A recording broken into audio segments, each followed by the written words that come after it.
Assalamualaikum warahmatullahi wabarakatuh. Hari ini kita bercakap pasal harta sepencarian. Harta sepencarian ni kalau di Asalihin Trustee ni dia panggil PAPB ataupun dalam masa peroleh perjanjian aset perolehan bersama. Kalau nak senang faham, dokumen untuk harta sepencarian. Okey.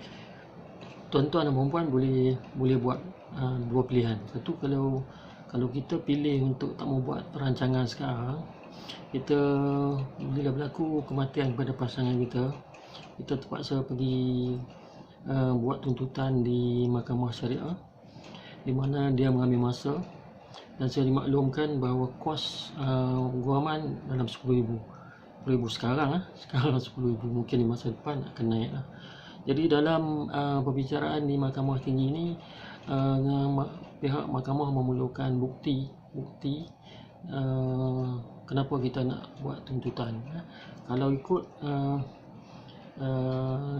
amalan mahkamah syariah, dia ada perbezaan kalau seseorang tu hanya suri rumah tangga.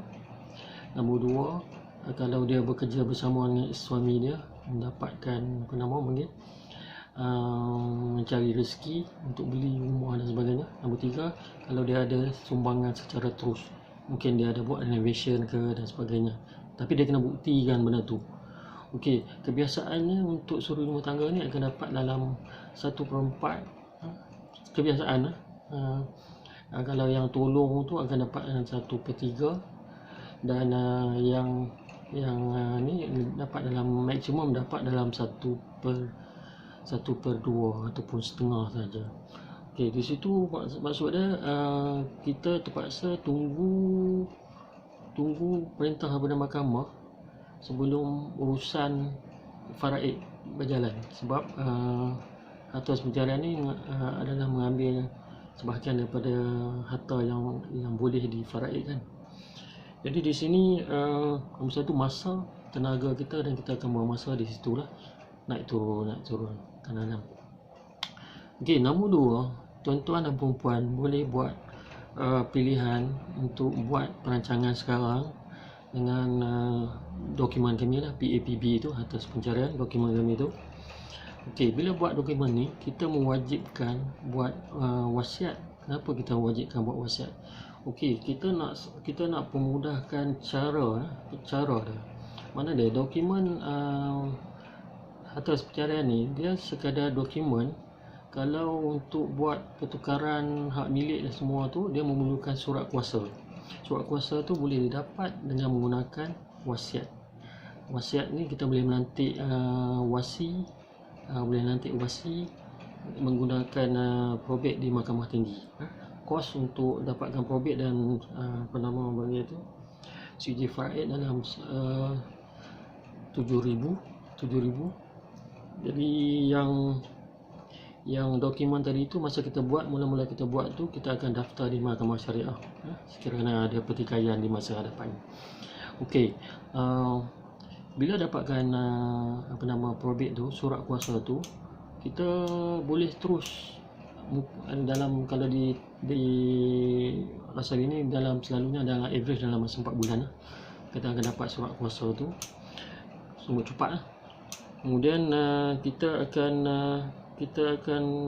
menjimat masa di situ. Kita tak payah ada bukti, dah skip proses yang tadi yang lama tu, kita skip. Kita boleh terus boleh pergi pentadbir harta pusaka, boleh pergi ke bank, boleh keluarkan duit, pergi ke pejabat tanah untuk tukarkan hak milik kepada